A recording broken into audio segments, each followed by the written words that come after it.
di segmen Food Agri Insight CNBC Indonesia dan masih secara eksklusif saya tentunya masih berbincang dengan CEO sekaligus founder PT Widodo Makmur Perkasa, Bapak Tumiyana. Pak Tumiyana, kita lanjutkan dialog kita di pagi hari ini terkait dengan rencana IPO gitu dari Widodo Makmur Perkasa. Walaupun anak usaha juga sudah melakukan IPO, Pak. Terkait dengan target saham IPO Widodo Makmur Perkasa, seperti apa sudah ditetapkankah untuk target IPO sahamnya? Jumlah lembar yang akan beredar di market kira-kira sekitar 25% itu sebesar 8,3 miliar lembar. Sekarang dalam masa book building, dan akan selesai hari ini kebetulan. Book building hari ini diharapkan nanti tanggal 18 bisa dapat efektif dan kita bisa melantai di bursa kira-kira di tanggal 26 forecast. Mudah-mudahan schedule ini bisa terpenuhi. Price range-nya sekarang di 160 sampai dengan 220 rupiah per share. Sehingga dana raihan kita harapkan itu antara 1,4 sampai dengan 1,83 lah. Plus kira-kira segitu. Oke, dengan dana raihan tersebut hasil dana raihan akan digunakan untuk apa, Pak? Untuk korporasi seperti apa? Prioritas satu, Mas, itu kita akan bangun integrated farming di 3 titik. Ada di Sumatera, ada di Sulawesi, ada di Irian. Jadi 3 titik itu akan kita kembangkan untuk basis produksi kita menjadi integrated farming yang tadi saya ceritakan di depan. Itu akan mendorong terhadap pertumbuhan Widodo Makmur ke depan. Dua, kita akan bekerja sama untuk bangun ekspor jet. Sehingga rasio itu kira-kira kepake sekitar 11 tambah 11%. 19% untuk injection ke anak usaha. Sisanya itu untuk modal kerja perseroan. Jadi seluruh hasil daripada IPO ini untuk mendorong pertumbuhan ke depan karena tahun depan kita harapkan revenue kita itu di 10,8. Itu refleksi pertumbuhan 100% pada tahun ini, 105 tepatnya dari 2021. Bottom line kita di angka kira-kira akan tumbuh sekitar 120-an sekian persen. Rasionya di bawah kira-kira sekitar 7,6%. Itu kira-kira Mas Gibran. Terkait dengan pengembangan ESG, Pak, dari dana raihan ini akan digunakan juga untuk pengembangan untuk ESG-nya juga? Automatically, karena setiap tadi titik yang saya sebut itu dalam satu integrasi farming dan itu memang menuju ke sana, itu akan self sufficient dari semuanya, Mas. Dari mulai kita bangun energi sektor, kita energinya mendorong 4 klaster bisnis lainnya, terus di klaster tadi aku punya experience di konstruksi 33 tahun, Mas. Jadi barang saya yang saya investasikan pasti efisien. Sehingga klaster kelima itu untuk mendorong itu dari hasil farming dari hasil food industry kita dorong untuk melakukan bisnis proses di integrated cattle, terus integrated poultry. Akhirnya 2 raw material ini akan menuju kepada end product. Kita punya 550 item end product. Dari mulai sosis, bakso, dan sebagainya.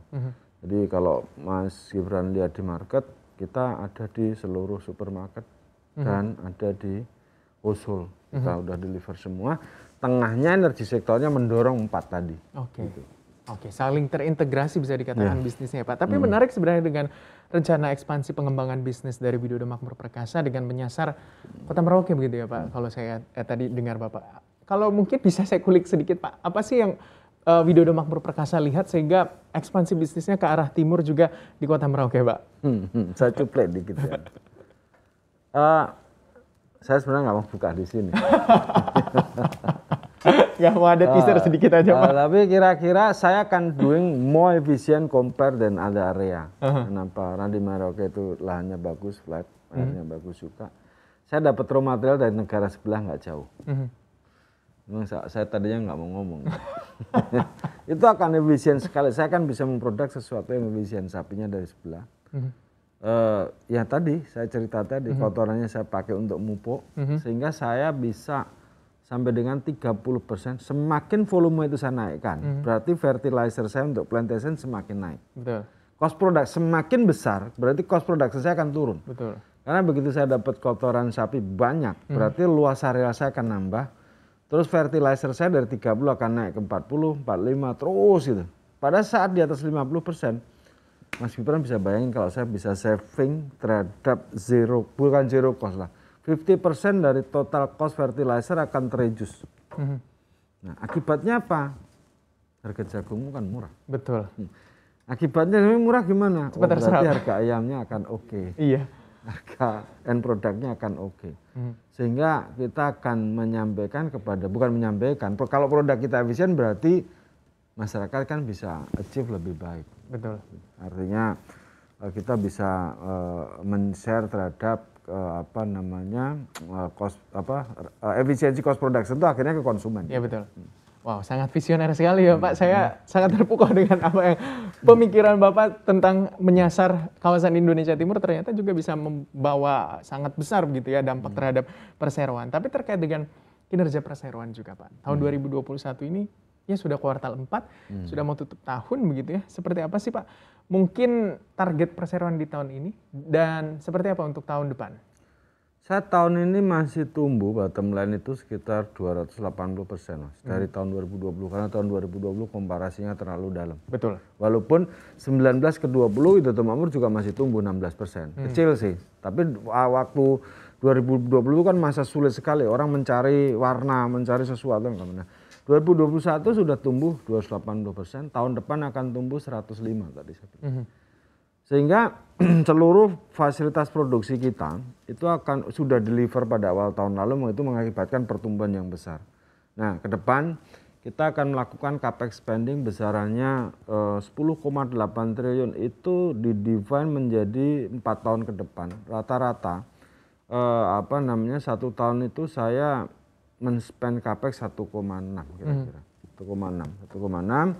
Akibat itu pertumbuhan tadi yang 105 nanti akan flat, bukan akan flat, akan average di angka sekitar 49%.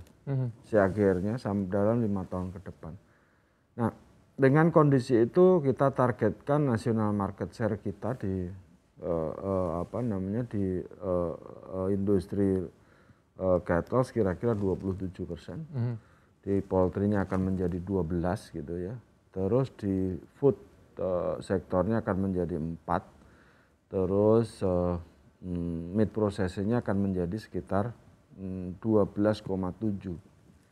Kalau konstruksi dan energinya itu memang mensupport terhadap terhadap 4 klaster lainnya. Dia services lah, services energi dan fasilitasnya, konsentrasi ke sana.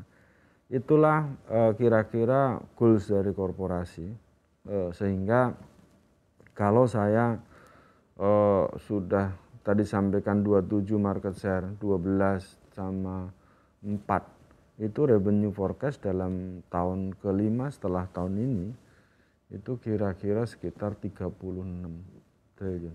Oke, sekitar 30. Dari sekarang 10. Dari sekarang 10 sekitar 30 triliun. Tahun depan 10, sekarang 6,3, akhir tahun ini, tahun depan 10,8. Nanti 4 tahun. 5 tahun. Dan itu memang sudah ditopang oleh ESG juga Pak. Jadi, semua. Makanya saya sekarang teman-teman dari lembaga keuangan sudah mulai kenceng ngejar karena proses bisnis kita sudah ESG banget gitu. Di sisi lain saya akan konsentrasi untuk untuk meningkatkan konsumsi renewable energinya. Semakin lama semakin meningkat sehingga cost kita akan turun dari waktu ke waktu. Karena dia konsentrasi di sektor food industry berarti ujungnya fertilizer konsumsi. Semakin konsumsi, tadi saya bilang fertilizer konsumsinya naik dan itu akan menurunkan terhadap cost production yang kita lakukan. Itu goal settingnya Mas. Nah akhirnya boleh dibilang kalau Mas Gibran baca referensi dan banyak hal terjadi terhadap support food di region maupun di dunia itu akan mengalami shortage. Nah disitulah kita akan ikutan berpartisipasi di dalam menopang proses tadi. Oke. Pak, terkait dengan pengembangan renewable energy yang nantinya akan diharapkan mengcover begitu seluruh lini-lini bisnis dari Widodo Makmur Perkasa. Apakah nanti pengembangan ini akan mengajak kerjasama dengan pihak eksternal atau mungkin dari internal sendiri yang akan mengembangkannya? Tentunya Mas, saya selalu ngomong kolaborasi. Kita hidup ini nggak bisa sendirian. Kalau kita mau besar, kita juga punya kapasitas. Yang namanya company tumbuh itu didorong oleh dua kondisi. Kita harus punya, istilah saya itu engineering prosesor yang cukup. Menginisiasi sebuah pekerjaan, kalau engineering prosesornya nggak cukup, berarti kita harus ngajak teman. Untuk bisa merealisasikan apa yang kita pikirkan. Jadi kalau orang punya vision, terus engineering prosesornya nggak nyampe, ya nggak akan deliver.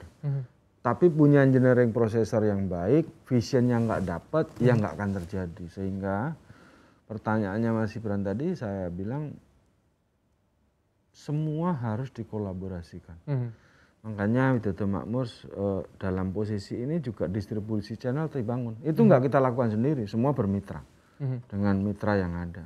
Distribusi channel untuk mendeliver barang kita. Logistik sektornya saya juga kerjasamakan. Saya akan konsentrasi ke produksi supaya produksi saya efisien. Nanti logistik sektornya ikut orang lain bergabung. Distribusi channelnya kita hanya pengen punya antara 10-20%. Itu berkolaborasi dengan siapapun, dan itu sekarang semua orang-orang muda saya didik di Jawa Tengah, di Klaten. Saya punya tempat untuk mendevelop teman-teman muda di sana. Terus tiap hari melakukan pelajaran. Nah, kalau kita membentuk sebuah kolaborasi dan ada sebuah economic cycle yang besar, itu semua akan gulung Mas. Karena mendevelop engineering processor kan akhirnya semua akan mendevelop bareng-bareng. Betul.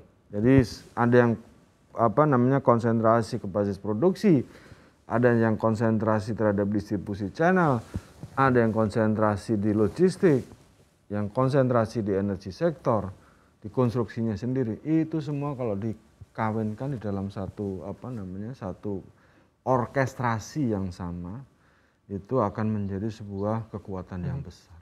Oke, baik. Terima kasih Pak Tumiana untuk waktunya di pagi hari ini. CEO sekaligus founder PT Widodo Makmur Perkasa sudah bergabung bersama kami di Squawk Box, tentunya dengan apa yang menjadi rencana-rencana korporasi.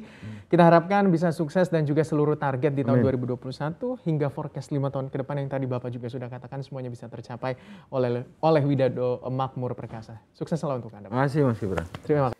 Untuk informasi lebih lengkap dan berita terkait, klik link deskripsi. Dan jangan lupa juga untuk download aplikasi CNBC Indonesia yang tersedia di Play Store dan juga App Store. Jangan lupa subscribe ya.